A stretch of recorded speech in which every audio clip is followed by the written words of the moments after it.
Good morning, नमस्कार। समीकरण समीकरण को इंग्लिश में इक्वेशन बोलते हैं। और ये जो प्रश्न हम आपको बताने जा रहे हैं, ये अभी वर्तमान में कक्षा 8वीं में है। समीकरण के बारे में जानकारी 7वीं में भी पढ़ाई जाती है, 8वीं में तो है ही, 9वीं में भी है और आगे क्लास में भी पढ़ेंगे इसको आप। कहने का तात्पर्य क्या है, ये प्रारंभिक जानकारियां हैं। अगर प्रारंभिक जानकारियां आपको उपलब्ध है तो आगे क्लास में हल करने में या समझने में किसी प्रकार की कोई कठिनाई नहीं होगी, कोई परेशानी नहीं होगी। तो इसलिए 7वीं 8वीं के जो प्रश्न हैं वह भी समझ में आना चाहिए, क्योंकि ये सब 9वीं 10वीं से भी संबंधित हैं। ये आगे सब पढ़ने पड़ेंगे। तो ये कक्षा 8वीं के विद्यार्थियों को जारी कर रहा हूँ। 7वीं 9वीं पढ़ सकते हैं आप, कोई दिक्कत नहीं है, और पढ़ना भी चाहिए, हम तो ये कहते हैं। अब देखिए प्रश्न क्या है। समीकरण हल करें और उत्तर की जांच कीजिए। एक छोटा सा प्रश्न दिए हैं कि 5x धन 6 बराबर 11। इस वीडियो को प्रारंभ करूं इससे पहले कुछ कहना चाह रहा हूं। आप जहां से पढ़ रहे हैं कमेंट जरूर कीजिएगा, बताइए कहां से पढ़ते हैं आप, और हमारे चैनल को आप सब्सक्राइब भी कर दीजिएगा। सब्सक्राइब एक ही बार करना पड़ता है, उसके बाद आप जितने भी वीडियो हैं आप पढ़ते रहिए, हमें खुशी होगी। चलिए आगे देखते हैं इसको। 5x धन 6 बराबर 11, ये क्या है? 5x धन 6 बराबर 11 कुछ समझने की आवश्यकता है। समीकरण में कुछ पहचानने की कुछ मूलभूत तथ्य बताने जा रहा हूं मैं। यहाँ पर देखिए बराबर चिन्ह को पहले पकड़िए। बराबर के दाहिना पक्ष, यहाँ पर क्या लिखा है 11, इसको दायां पक्ष बोलते हैं। बराबर के इस पक्ष में इधर जो लिखेंगे वो सब दायां पक्ष कहलाता है, या RHS बोलते हैं उसको। और बराबर के इस पक्ष में बायां साइड में जहाँ पर लिखा है 5x धन 6, ये कहलाता है बायां पक्ष। तो समीकरण में दो पक्ष होते हैं, बायां पक्ष और दायां पक्ष। इसको हम लिख देते हैं पूरा। समीकरण में दो पक्ष होते हैं,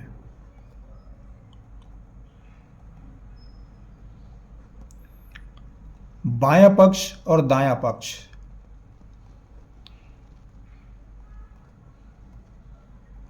ये दोनों पक्ष का मान जो है वह बराबर होता है।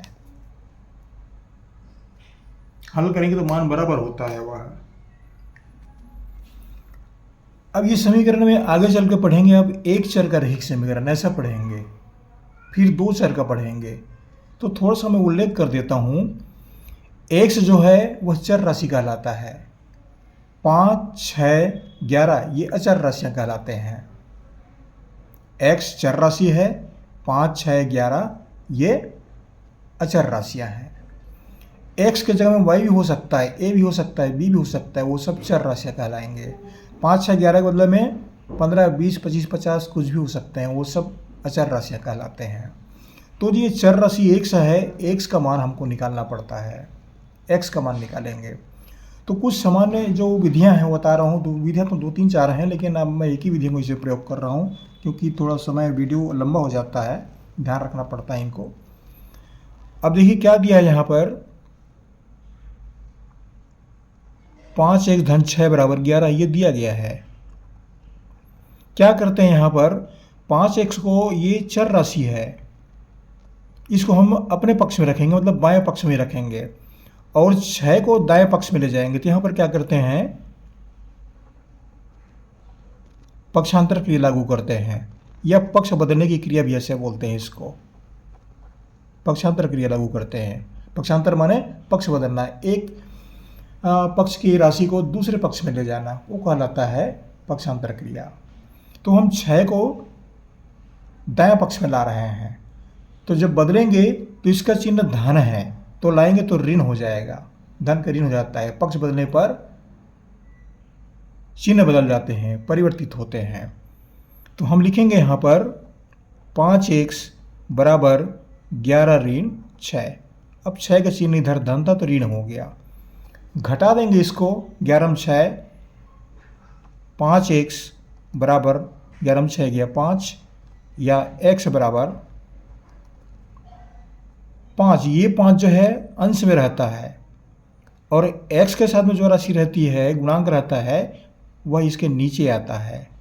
इस तरह से कट जाएंगे ये 5 एकम 5, 5 एकम 5। इस तरह से x का मान जो है 1 प्राप्त होता है। अब उत्तर की जांच करें। अब यदि x का मान 1 रखिए, 5 गुणित 1, 5 एकम 5, 5 में 6 जोड़ दिए, 5 और 6 11, उधर मिल गया, दोनों पक्ष बराबर हो गया। ये इस तरह समीकरण जो है आप जांच भी कर सकते हैं। इसको हम नहीं लिख रहे हैं, लेकिन आप आसानी से कर सकते हैं, छोटा सवाल है ये। आगे और लेते हैं, एक और समीकरण हमने लिया है, दूसरा प्रश्न लिया है हमने।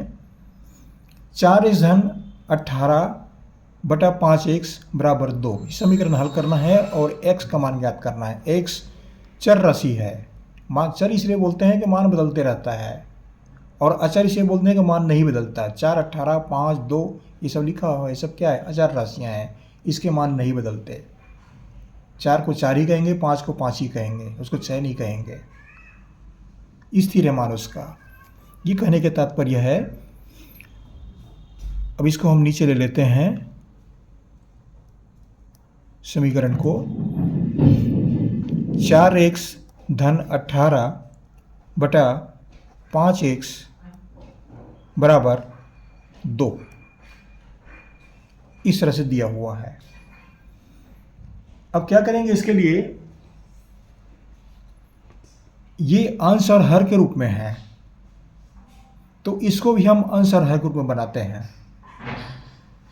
ये काम करना चाहिए, नहीं भी करेंगे तो भी चलेगा, लेकिन करना चाहिए, हम तो ये कहते हैं। तो इसको हम 2/1 कर देते हैं। 2/1 करने से 2 के मान में कोई परिवर्तन नहीं होता है, 2 का मान 2 ही रहा। 2/1 मतलब इसको हम 2 ही पढ़ेंगे, ये कहने का तात्पर्य है। अब ये अंश और हर रूप में बन गया, दोनों पक्ष जो हैं। तो यहाँ पर फिर क्या करते हैं, एक तिरक गुणा सीख लीजिए। इसको क्रॉस मल्टीप्लाई भी कहते हैं इंग्लिश में, क्रॉस मल्टीप्लाई या तिरक गुणा। तिरक गुणा मतलब तिरछा गुणा।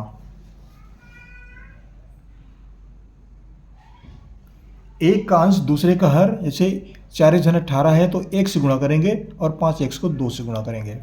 इसको पहले गुणा करें या इसको पहले गुणा करें, किसी को भी गुणा कर सकते हैं आप।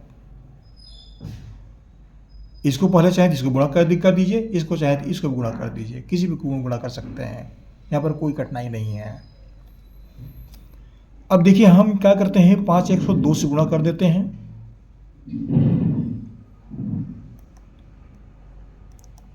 दो गुणित 5x बराबर 1 को करेंगे 4x धन 18 से गुणा,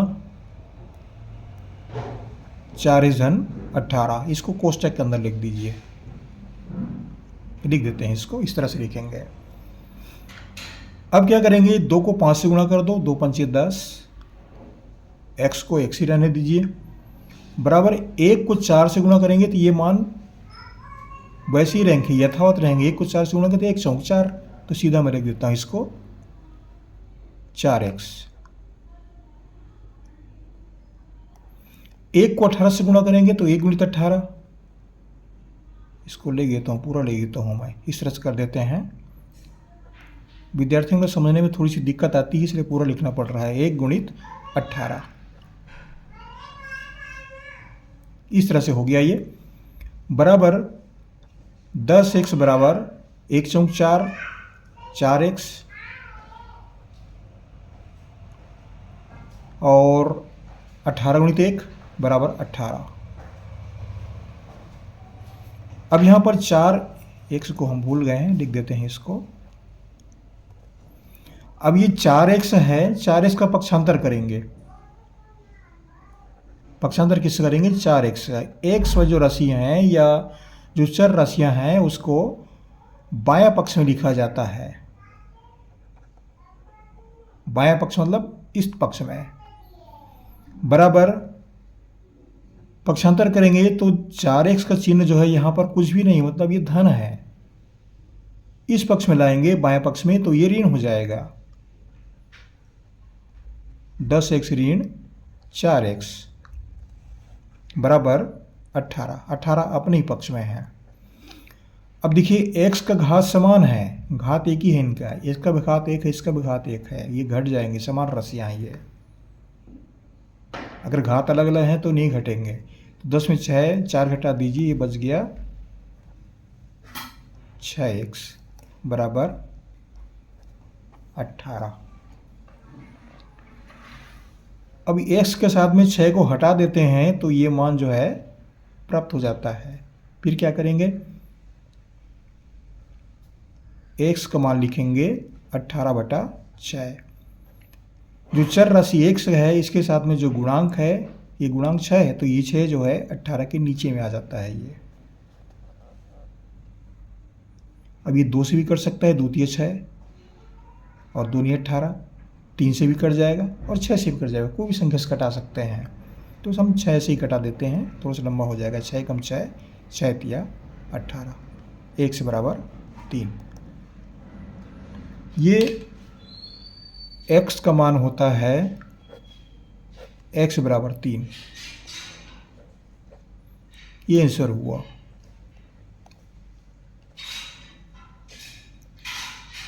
अब देखिए x बराबर 3 है तो इसके उत्तर की जांच कैसे करें? उत्तर की जांच कैसे करें? उत्तर की जांच करते हैं यहाँ पर तो और थोड़ा लंबे होते जाएंगे, लेकिन हम संक्षिप्त में बताने जा रहे हैं उसको कैसे जांच करें। यहाँ पर x का मान 3 रखेंगे, यहाँ भी x का मान 3 रखेंगे। ये जो x है यहाँ पर 3 मान रखेंगे और यहाँ भी 3 मान रखेंगे। 4 का 3 के साथ गुणा हुआ, 4 तिया 12,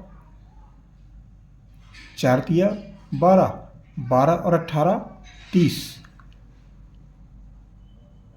ये 30 हुआ। 5 तिया 15, यहाँ पर 1 से कम 3 रखेंगे तो 5 तिया 15, ये हो गया 15। अब कटा दीजिए, 15 कम 15, 15 दूनी 30, ये 2 मान हमको प्राप्त हो गया ना, 2 ये 2 हमको प्राप्त हो गया, ये 2 हमको प्राप्त हो गया। 2 कहें या 2/1 कहें, मान तो एक ही, अर्थ एक ही है, तो ये दोनों पक्ष बराबर होते हैं ये। तो इस तरह से उत्तर की जो जांच है समीकरण में कर सकते हैं ये, क्योंकि दोनों पक्ष बराबर होता है। और इतना बता देना पर्याप्त है। आशा करता हूँ ये चैनल आपको अच्छा लगेगा। आप जहाँ पढ़ रहे हैं कमेंट्स भी कीजिएगा, और पहली बार पढ़ रहे हैं तो सब्सक्राइब भी कर दीजिएगा। ये सहयोग आप बनाए रखें। हम आपको अपनी ओर से बहुत बहुत शुभकामनाएं देते हैं। पढ़ते रहिए। अगले वीडियो में फिर मिलेंगे। Thank you.